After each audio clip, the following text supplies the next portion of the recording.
Friends, ગુંદાનું આપણે શાક બનાવવા માટે અહીંયા મેં 250 ગ્રામ ગુંદા લઈ લીધા છે. હવે એને આપણે આવી રીતના ફોડી લઈશું. ચપ્પુની મદદથી આપણે આ કાઢી લઈશું.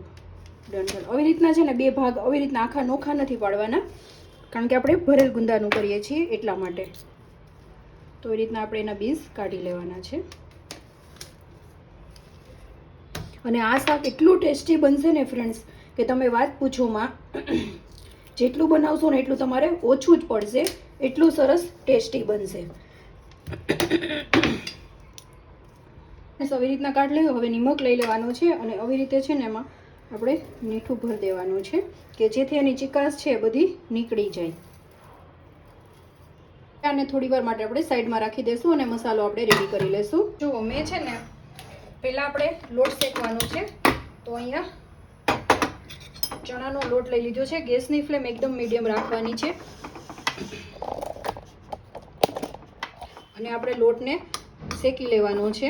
આમાં કશું જ કંઈ એડ કરવાનું નથી શેકવામાં, કે જેથી એની કચાશ હોય ને એ દૂર થઈ જાય એટલા માટે. ફ્રેન્ડ્સ, મેં અહીંયા લોટ છે ને 1.5 ચમચી લીધો છે. તમને ચણાનો લોટ થોડો એવો તમે પ્લસ માઇનસ તમારી રીતના કરવું હોય તો તમે કરી શકો છો, પણ આનાથી ટેસ્ટ બહુ જ સરસ આવશે. તો આપણો લોટ શેકાઈ ગયો છે. એને આપણે આછો એવો જ બ્રાઉન કરવાનો છે, એકદમ લાલ ન થઈ જાય એનું ખાસ ધ્યાન રાખવાનું છે. આની તમને શેકાઈ જશે ને એટલે સુગંધ પણ આવવા લાગશે. ગેસ ઓફ કરીને આપણે એક્સ્ટ્રા વાસણમાં કાઢી લઈશું, નહીંતર એમાં ને એમાં રાખશું તો એ બળી જશે. એટલા માટે મિક્સી જારમાં આપણે 2 ચમચી તલ લઈ લઈશું, 1 ચમચી ધાણા લઈ લઈશું, 1 ચમચી વરિયાળી, 2 ચમચી આપણે દાણા લઈ લઈશું માંડવીના, 10 આપણે કાજુ લઈ લઈશું. આપણે કરકરો પીસવાનું છે. એકદમ સરસ, એકદમ પેલું ફાઇન પાવડર નથી કરવાનું, આપણે કરકરું પીસવાનું છે. બાઉલ લઈ લઈશું, એમાં શેકેલા ચણાનો લોટ આપણે એડ કરી દઈશું. પછી એમાં જે આપણે અત્યારે બધી વસ્તુ મિક્સ કરીને પાવડર કર્યો, આવી રીતના કરકરું એને રાખવાનું છે, તો એડ કરી દઈશું આપણે. અને આ મસાલાને ફ્રેન્ડ્સ તમે ડબ્બામાં ભરીને ફ્રીજમાં તમે 2 થી 3 મહિના સુધી સ્ટોર કરી શકો છો. અને હવે આપણે ધાણાભાજી એડ કરી દઈશું. અહીંયા હું સુકેલ ધાણાભાજી લઉં છું. આદુ મરચાંની પેસ્ટ, એમાં 4 થી 5 મરચાં લીધા છે અને આદુનો ટુકડો લીધો છે. તમે લસણ ખાતા હોય તો લસણની ચટણી પણ તમે એડ કરી શકો છો. અને ટેસ્ટ પ્રમાણે આપણે નિમક એડ કરી દઈશું. 2 ચમચી લાલ કાશ્મીરી મરચું, કે જે તીખું નથી હોતું. અને જીરાનો સ્વાદ, આમાં ધાણા જીરાનો સ્વાદ બહુ જ સરસ આવે છે ફ્રેન્ડ્સ, એટલે અહીંયા હું 3 ચમચી ધાણા જીરું પાવડર એડ કરું છું.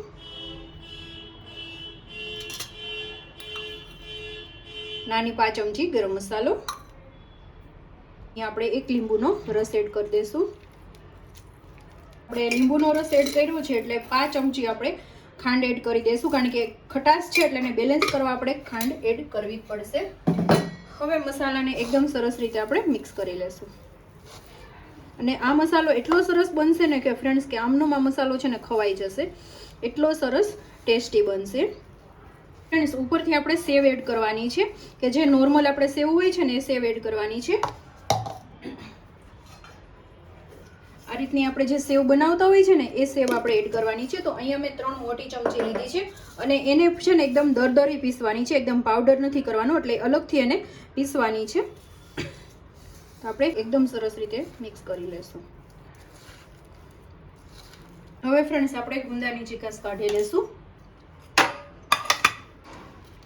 તો આવી રીતે જે ચમચીનો પાછળનો દાંડલો હોય છે ને, તો આ રીતના કાઢી લેવાની છે. જુઓ, આ સફેદ સફેદ ભાગ છે ને બધો કાઢી નાખવાનો છે. જો આ રીતના એકદમ સરસ થઈ જવું જોઈએ. તો આવી રીતે બધી ગુંદાની આપણે ચિકાસ કાઢી લેશું. ફ્રેન્ડ્સ, ખાસ ધ્યાન રાખવાનું છે કે અંદરથી બધું નિમક કાઢી નાખવાનું છે, નહીંતર શાક છે ને ખારું થઈ જશે. એટલા માટે, કારણ કે આપણે આવી રીતના જે કરેલું હોય છે એટલે કાઢવામાં થોડીક મુશ્કેલ પડે છે, પણ એકદમ સરસ એને મીઠું બધું કાઢી નાખવાનું છે. તો ફ્રેન્ડ્સ આ રીતના મેં કરી લીધા છે અને હવે આપણે એકદમ પૂરેપૂરો આપણે છે મસાલો ફિલ કરવાનો છે આવી રીતે, અને એકદમ સરસ અંદરથી ચીકાશ નીકળી ગઈ છે. અને અગાઉ કીધું એમ મસાલો તમે જેટલો બનાવશો ને એટલો ઓછો પડશે અને સબ્જી પણ ઓછી પડશે, એટલું સરસ ટેસ્ટી બનશે.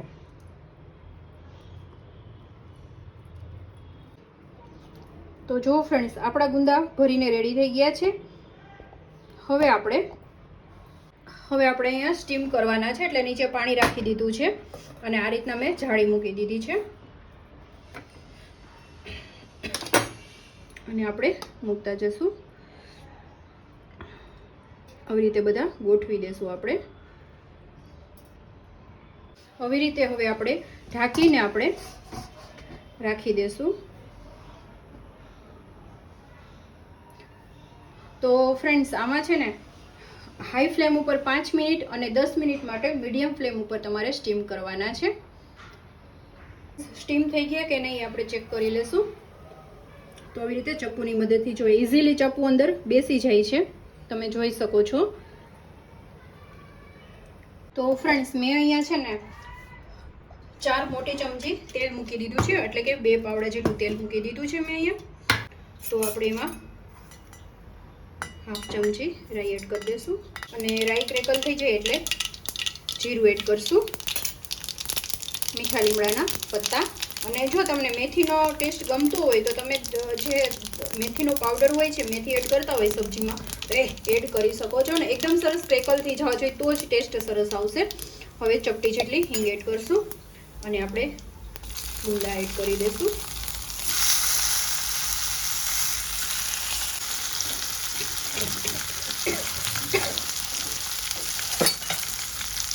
અને મિક્સ પણ નીચેથી ઉપર એકદમ હળવે હાથે જ કરવાના છે.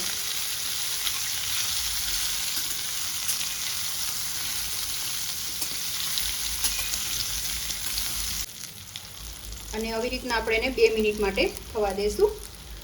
પછી એમાં જે આપણે મસાલો વધ્યો છે એ આપણે એડ કરી દઈશું.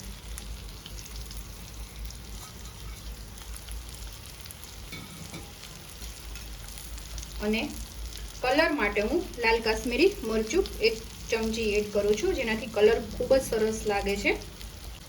અને સરસ રીતે ફરી હળવાથી આપણે મિક્સ કરી લઈશું.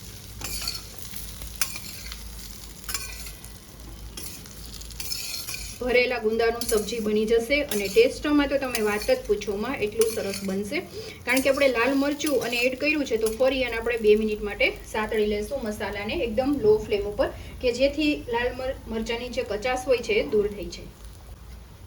તો ફ્રેન્ડ્સ 2 મિનિટ થઈ ગઈ છે. હવે આપણે ગેસને ઓફ કરી દઈશું. તો એકદમ સરસ આપણી ગુંદા ભરેલાની સબ્જી રેડી થઈ ગઈ છે. ઉપરથી આપણે ધાણા ભાજી સ્પ્રિંકલ કરીશું.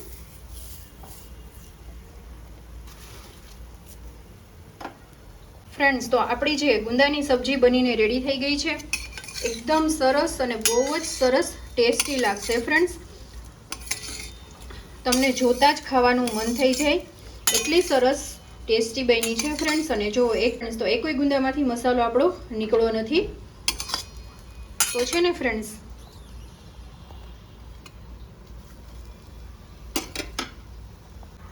તો ફ્રેન્ડ્સ આઈ હોપ કે આજની આ રેસીપી તમને પસંદ આવી હશે. અને ફ્રેન્ડ્સ તમે જરૂરથી બનાવજો, તમે 2ની બદલે 4 રોટલી ખવાઈ જશે, એટલી સરસ ટેસ્ટી બનશે. ગ્રેવી વગર એટલી સરસ ભરેલ ગુંદાની સબ્જી બનશે. તો આઈ હોપ કે આજની રેસીપી તમને પસંદ આવી હશે ફ્રેન્ડ્સ. રેસીપી થોડી પણ પસંદ આવી હોય, વિડીયોમાં તમે નવા હોય તો ચેનલને તમે લાઇક, શેર અને સબસ્ક્રાઈબ કરજો ફ્રેન્ડ્સ. તો મળતા રહેશું નવા કુકિંગ સાથે. ત્યાં સુધી જય શ્રી કૃષ્ણ, બાય બાય.